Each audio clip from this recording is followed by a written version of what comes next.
Hello, friends, and welcome back to Stories About Entitled People.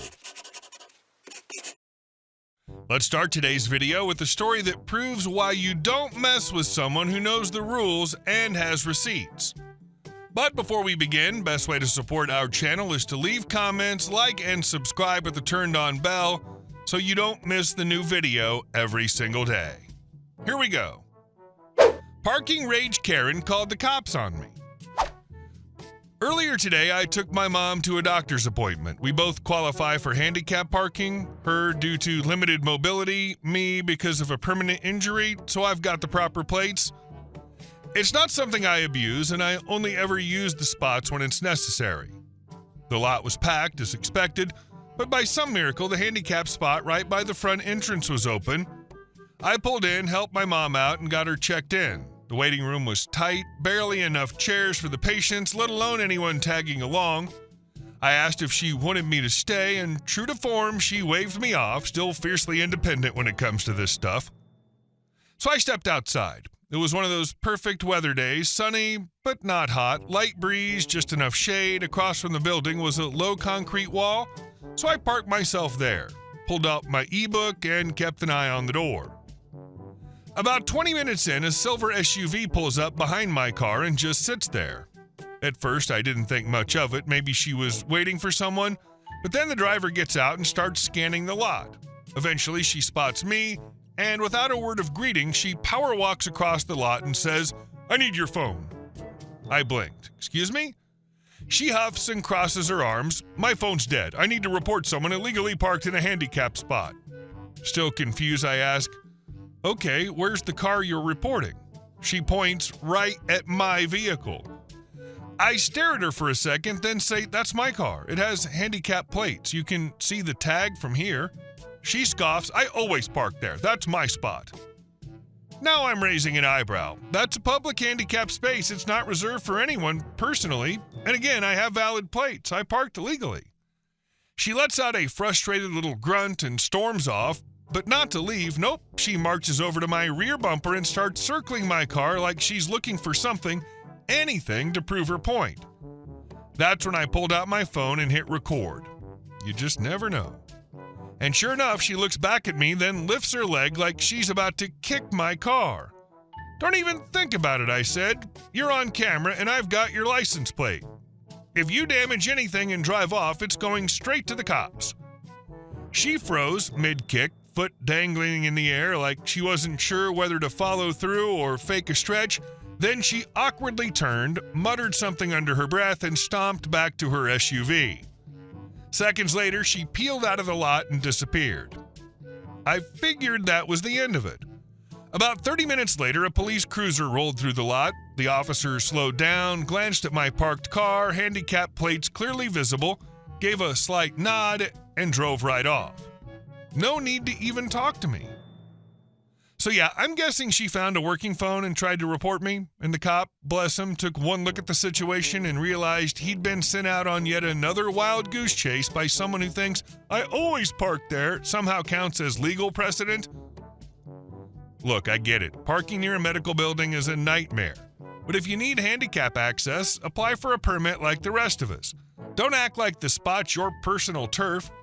And maybe check the plate before you try to go full vigilante. Or, I don't know, don't threaten to vandalize someone's car.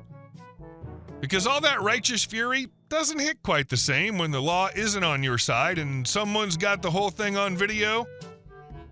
She demanded to let her use your phone. I would have said to her, "I should demand you use my brain because obviously yours is not working because I have a handicap license plate." Those with less brain cells always look for the placard that should be hanging from your mirror and forget that license plates are permanent versions of a placard. And our second story. I do work here, but here is not there.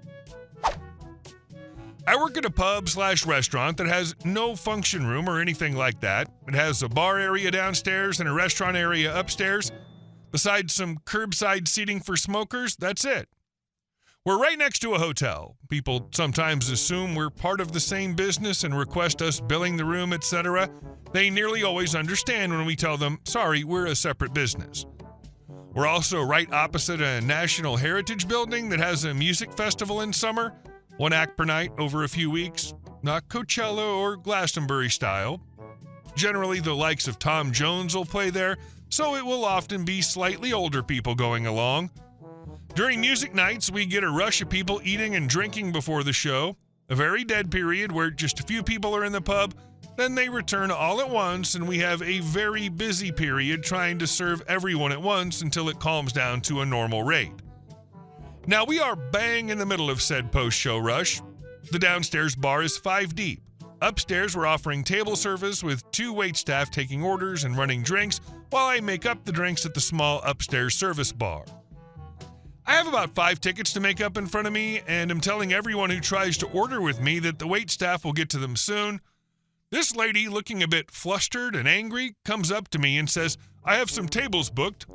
I'm slightly confused by this, as we don't book out the tables after the show, so ask if she's sure. She says, "Yes, definitely sure, 40 people. I asked for some space to be set aside for me via email." I was now really confused because we don't book groups that big. Biggest on a busy night is 8, and we also don't take bookings via email. It's online, over the phone, or in person, but not over email. So I say, "I'm sorry, all these tables are taken. Are you sure you booked with us?" And I say the pub's name to make sure. She again says, "Yes, it's you. If there are no tables for me, give me a function room." Me, "We don't have one." Her, "This is ridiculous. How can you not have a function room?" Me, getting worried about the drinks I'm meant to be working on. "We don't have one because it's a small building. We only have the bar room downstairs," points to crowds of people at the bar, "and the restaurant up here," points to full tables. "Now, are you sure you booked with pub name, as we don't have anything in our system," showing booking system with nothing on. "We don't usually take bookings via email, and we don't take bookings that big." Her, "Well then, why did someone say I could have somewhere over email then?" Me, "I don't know." Her, "I want to talk to the hotel manager." Bingo, magic words been said. Me, right, I see what happened. So we're not a hotel. We are a pub." Her, interrupting, "You are a hotel. You are the bar to the hotel. I booked an area in the hotel to have drinks after the show. Now, where is the hotel manager?" Me, "No, like I was saying, we are not the bar to the hotel. We are a separate business. This is pub name. The hotel is next door." She then muttered something about only booking that space at the hotel because she wanted to come to the pub, then went downstairs, and I went back to making drinks and was now even more behind. And our last story. Entitled Aunt demands we give her family half our house. When I was a kid, my parents didn't have much. We lived in a cramped 2-bedroom apartment with paper-thin walls. You could hear our neighbors arguing, sneezing, even watching TV 2 units away. My parents were hard workers. They hustled, saved every penny, and eventually, after years of sacrifice, they had just enough for a down payment on their dream home. It was a 4-bedroom house, a little worn around the edges, but spacious and full of character. Front garden, big backyard, basement, even a utility room, which my mom was unreasonably excited about. The only reason we could afford it was because it belonged to one of my dad's old friends who'd recently gone through a personal tragedy and was desperate to sell quickly. He gave my parents a massive discount. It was a once-in-a-lifetime deal. Of course, Mom, in her excitement, shared the news with the extended family, sending out pictures and videos to everyone. That's when the chaos started. My aunt, let's call her Linda, got wind of it and showed up at the house uninvited while we were still discussing renovations. She walked through the entire place with this smug little smile, her husband and kids trailing behind her. Then she turned to my mom and said, "It's beautiful, Carol, but don't you think it's kind of small?" Mom blinked. "Small? I think it's the perfect size for us." Linda looked genuinely confused. "Wait, you only have 4 bedrooms. So where would we stay?" Mom, "Linda, what are you talking about?" Linda, "Well, obviously we'll be living here too. There's no way we can all fit comfortably. I mean, are you expecting my boys to share a room with your kids? That's ridiculous. They each need their own space. I thought you understood that when you sent the pictures. Honestly, I'm kind of shocked you didn't ask my opinion before committing to something so small." The look on my dad's face said it all. He wasn't even angry, just stunned. I could see my brother clenching his jaw across the room, Meanwhile, Linda's husband was quietly staring at the floor, pretending he wasn't hearing any of this. Dad finally responded, calm but firm. "Linda, no one invited you to live here. This house is for Carol, the kids, and me." Linda scoffed like we were the crazy ones. "Are you serious right now? You're just going to exclude your own family? We're a family of 8. Do you think 4 bedrooms is enough? You should have talked to me before you settled on this hellhole." That was it. Mom let loose.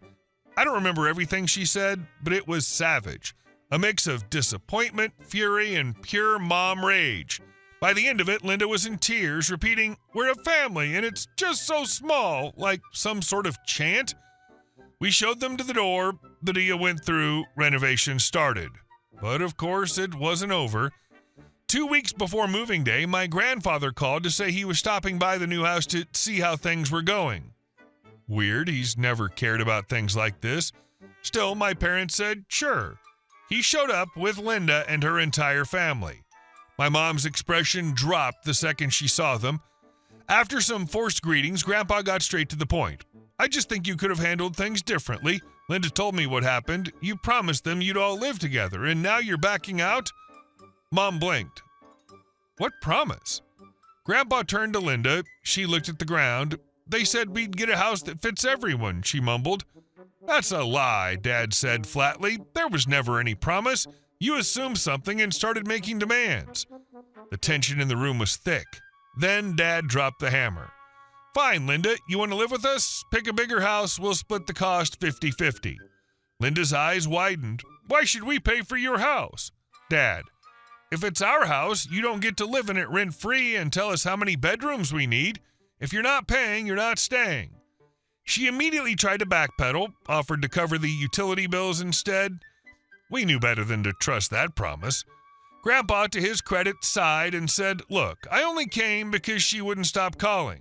I don't want anything to do with this mess." And just like that, the entire scheme fell apart. Linda went around bad-mouthing us to anyone who'd listened, saying we didn't care about family, that we thought we were better than everyone else, and we hated poor people. But we didn't care. We moved in, renovated, made it ours. And Linda never got so much as a doormat. Major kudos to your family for standing their ground and not falling for the guilt trips, crocodile tears, or that "we're family" manipulation card. It's exhausting when people weaponize that line to bulldoze boundaries, but your folks held the line like pros. Hey guys, thank you all for watching the video. I'll see you in the next one.